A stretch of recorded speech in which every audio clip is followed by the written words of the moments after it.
ETF index mutual funds నేర్చుకుని stock మార్కెట్లో రాణించాలనుకుంటున్నారా? వెంటనే ఈ నెంబర్కి కాల్ చేయండి. Welcome to India's largest digital media network Suman TV. మనకు చాలా అంటే ఈ మధ్య కాలంలో చూస్తుంటే అందరూ అక్రమ సంబంధాలు పెట్టుకోవడం కానివ్వండి, నాకు భర్త నచ్చలేడు, బాయ్ ఫ్రెండే కావాలని, బాయ్ ఫ్రెండ్ నచ్చలేదు, నేను ఇంకొక రిలేషన్షిప్లోకి వెళ్తాను, ఇలాంటివన్నీ కూడా మానసికంగా చాలా ఇబ్బందులను ఎదుర్కొంటున్నారు. కొంతమంది ఒంటరిగా ఫీల్ అవుతే, కొంతమంది జంట కోసము రకరకాల తప్పుతోవల్ని ఎంచుకుంటూ ఉన్నారు. అయితే వీటన్నింటికి సంబంధించిన ఇన్ఫర్మేషన్ మనతో షేర్ చేయడానికి ఫ్యామిలీ కౌన్సిలర్ అలాగే లైఫ్ కోచ్ మాధవి మేడం ఉన్నారు. మేడంతో మాట్లాడి మనం అన్ని వివరాలన్నీ క్లియర్గా తెలుసుకుందాం. నమస్కారం మ్యామ్. నమస్తే మ్యామ్. మ్యామ్, ఇప్పుడు చాలా మంది చూస్తే అటు అన్మ్యారీడ్ కపుల్ అయినా సరే, లేదు అనుకుంటే భార్య భర్తలైనా సరే, అక్రమ సంబంధంలోకి వెళ్ళేటప్పుడు అది తప్ప లేదంటే కరెక్టా? దాంట్లో నిజంగానే ప్రేమ ఉంటుందా? అక్రమ సంబంధం అంటేనే అక్కడే మనం చెప్తున్నాం ఇట్స్ నాట్ కరెక్ట్ వర్డ్ అని. అంటే ఒకసారి ఒక వ్యక్తి ఒక రిలేషన్షిప్లో ఉన్నప్పుడు వాట్ ద లవ్, ఆ ఎఫెక్షన్ ఏదైతే కావాలో దానికోసమే వాళ్ళు అక్రమ సంబంధాలు పెట్టుకుంటున్నారంటానికి రాంగ్. అంటే ఇప్పుడు మనం అనుకుంటాం మా హస్బెండ్ నాకు ఆయనతో సరిగ్గా లేడు నాతో అని కూడా కాదు. Maybe she's not secure with that person. That is also మన ఆ కేసు కూడా తీసుకోవచ్చు. బట్ అక్రమ సంబంధం అనేది చాలా తప్పు. నాకు ఎందుకు అనిపిస్తుంది అంటే ఇది నా పాయింట్ ఆఫ్ వ్యూ. నేను అందరి గురించి చెప్పట్లేదు, మీరు నన్ను అడిగారు కాబట్టి నేను నా పాయింట్ ఆఫ్ వ్యూనే చెప్తాను.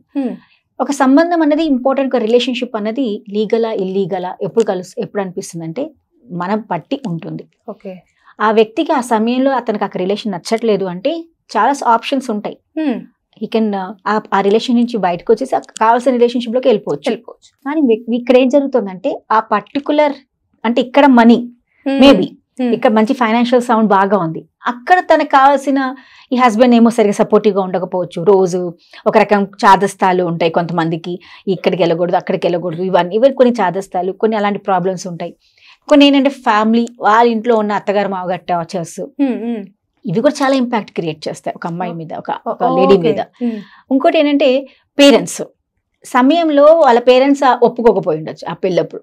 వద్దు, నువ్వు వాళ్ళనవాడు మనవాడు కాదు, ఈ కాస్ట్ కాదు, ఇది కాదు, అది కాదు, లేకపోతే వాడు చదువుకోలేదు ఏదో అని చెప్పేసి అని అనుకున్న అబ్బాయిని ఈ పేరెంట్స్ ఎప్పుడైతే రిజెక్ట్ చేస్తారో వీళ్ళిద్దరు ఏమనుకుంటారు, ఏమైంది పెళ్లి చేసుకోవడం, అమ్మ నాన్న పేరుకి పెళ్లి చేసేసుకొని మనం కంటిన్యూ చేసుకోవచ్చు కదా అన్న ఫీలింగ్ లో వీళ్ళు ఉంటారు.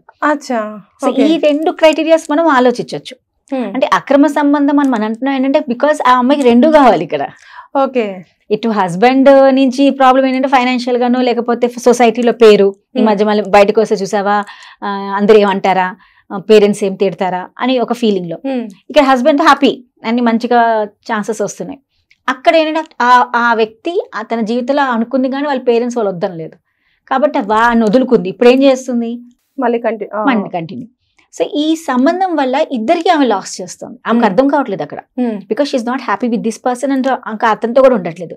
రెండు చోట్ల భయపడుతూనే బతుకుతుంది. ఎందుకని మేడం? అంటే తప్పుగా భావించకుండా అది లవ్వే అని కన్సిడర్ చేసుకొని అలా మూవ్ ఆన్ అవుతుంటే ఫ్యూచర్ లో అయ్యే ఆ ప్రాబ్లమ్స్ ని నేను ఎలా ఫేస్ చేయాలన్నది వాళ్ళకు అవసరం పడదు కదా, వాళ్ళకి తెలియదు. వాళ్ళకి అంతే, వాళ్ళకి ఏమనిపిస్తుంది అంటే ఇక్కడ నా రెండు నీడ్స్ సాటిస్ఫై అవుతున్నాయా లేవా అని చూస్తుంది అంతే. ఓకే, భయం ఏముంటది వాళ్ళకి? ఇంకా ఉంటే భయం ఉంటే నా పని చేయరు కదా, భయం లేదు వాళ్ళకి. ఆ పాత ఏం జరుగుతుందో కూడా వాళ్ళకి అక్కర్లేదు.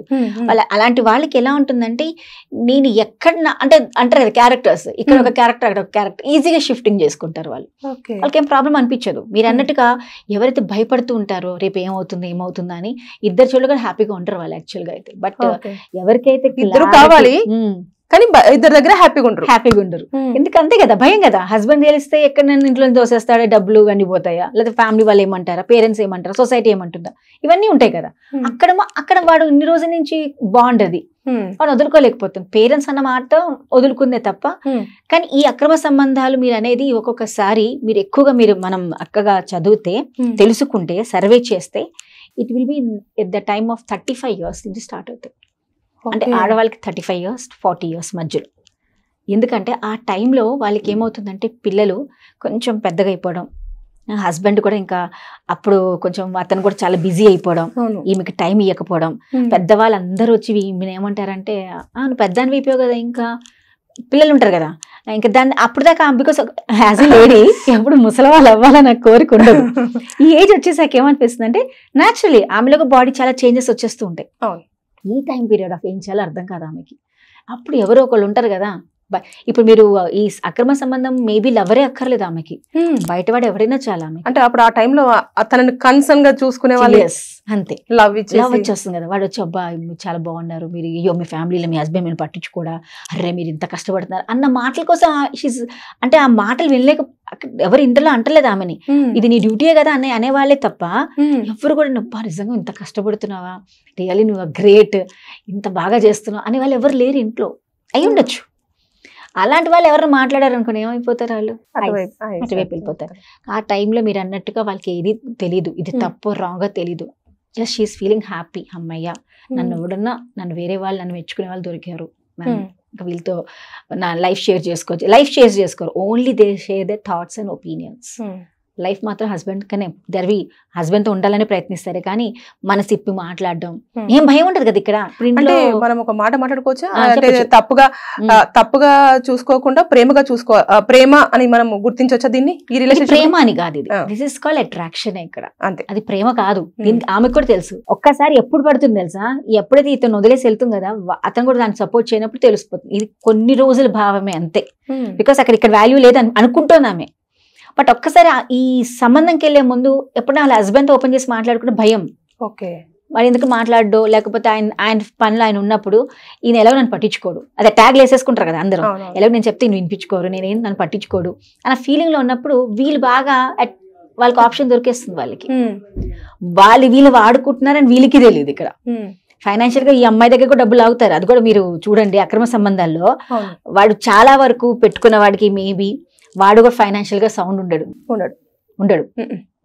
బాగా టైం ఇస్తాడు, వాడికి ఏం పనిలేదు కదా కాబట్టి టైం ఇస్తాడు. దీనికి ఏది కావాలంటే దీని ద్వారానే కొనిస్తాడు. అది కూడా ఈ అమ్మాయికి అర్థం కాదు. అక్కడ అమ్మాయి అవి నా కోసమే అంటున్నాడు అని ఫీలింగ్ లో ఉంటుంది. కానీ ఈ సంబంధం వల్ల షీల్ బీ ఎవరేమో కానీ పిల్లలు మాత్రం చాలా సఫర్ అయిపోతారు. ఎందుకంటే ఈమె ఉండే విధానం మారుతుంది, ఇంట్లో గొడవలు స్టార్ట్ అవుతాయి. న్యాచురలీ కదా, ఆమె ఎక్కువగా అతనితో స్పెండ్ చేయడానికి ప్రయత్నిస్తూ ఉంటుంది, కారణాలు ఎతుకుతూ ఉంటుంది, అబద్ధాలు చెప్తూ ఉంటుంది. ఈ అబద్ధాల వల్ల ఎఫెక్ట్ ఎవరికి అవుతుంది? మన ఫ్యామిలీకి అవుతుంది, అంతే కదా. పిల్లలిద్దరికి తెలియదు, వీళ్ళిద్దరి మధ్యలో మళ్ళీ డిస్ప్యూట్స్ స్టార్ట్ అవుతాయి. సో నాకు అనిపిస్తుంది, మీకు అంతగా నిజంగా అతని మీద అంత ప్రేమ అనిపిస్తే tell to your husband that I'm not, నాకు ఇంకా ఉండలేకపోతున్నాను, లెట్ ఇస్ సెపరేట్. కాబట్టి అతను చేసుకో. ఆ అమ్మాయి అలా చేయగలుగుతుంది, ఎందుకు చేయదు చెప్పండి, అంతే కదా. సో ఆ రిలేషన్షిప్ లో వెళ్ళడమే wrong. When you're not happy with your husband, try to make it that. ఎందుకంటే వైఫ్ అండ్ హస్బెండ్ రిలేషన్ చాలా చెప్పాలి అని అంటే స్ట్రాంగెస్ట్ బాండ్ నేను చెప్తాను. ఓకే, మనం ఎప్పుడైనా పేరెంట్స్ దగ్గర నుంచి పెళ్ళిళ్ళు అయిపోయాకన్నా వెళ్ళిపోతాం, పిల్లలు కూడా పెద్దవాళ్ళు అయితే వెళ్ళిపోతారు. But the most important bond is wife and husband bond. అక్కడ మీకు క్లారిటీ లేదనుకోండి, అసలు మీరు ఎందుకున్నారో మీకు తెలియదు, రెస్పాన్సిబిలిటీ లేదు, క్లారిటీ లేదు, కమ్యూనికేషన్ లేదు, ప్రేమ లేదు, లవ్ లేదు అంటే you're not accepting that person. Adjustment జీవితాంతా అడ్జస్ట్ చేసుకుంటే ఇలాంటి ప్రాబ్లమ్స్ వస్తాయి. You have to accept it. నేను ఈ రిలేషన్ లో నాకేం తప్పు ఉంటే తన తప్పు తెలుసుకొని అతను తప్పు ఉంటే చెప్పడానికి ప్రయత్నించండి.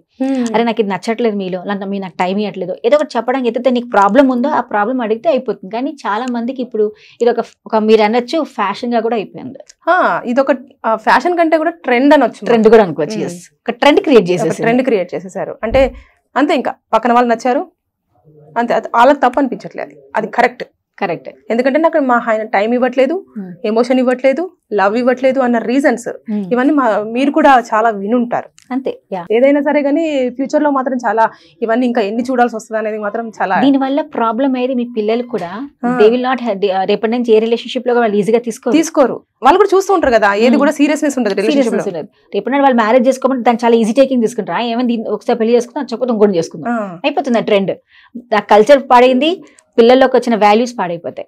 సో దీనివల్ల ఆమె ఏమో కానీ మొత్తం ఫ్యామిలీ డిస్టర్బెన్స్ వచ్చేస్తుంది. సో ఐ రిక్వెస్ట్, ఏదైనా ప్రాబ్లం ఉంటే ప్లీజ్ క్లారిటీగా మాట్లాడడం ప్రయత్నించండి.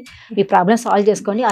ఆప్షన్ ఉంది కదా, డైవర్స్ తీసుకోండి, అబ్బాయిని చేసుకోండి, అంతే కదా. కానీ ఇక్కడ చిన్న లైన్, కమ్యూనికేషన్ ప్రాబ్లం వల్ల, అంటే కమ్యూనికేట్ అవుతేనే మన ప్రాబ్లమ్స్ అన్ని చాలా వరకు ప్రాబ్లం అయితే. అది కూడా కమ్యూనికేషన్ క్లారిటీగా ఉండాలి, ఏదో చెప్పడానికి కాకుండా మీ చెప్పే మాట క్లారిటీగా ఉండాలి. Clarity communication is very much important. Thank you.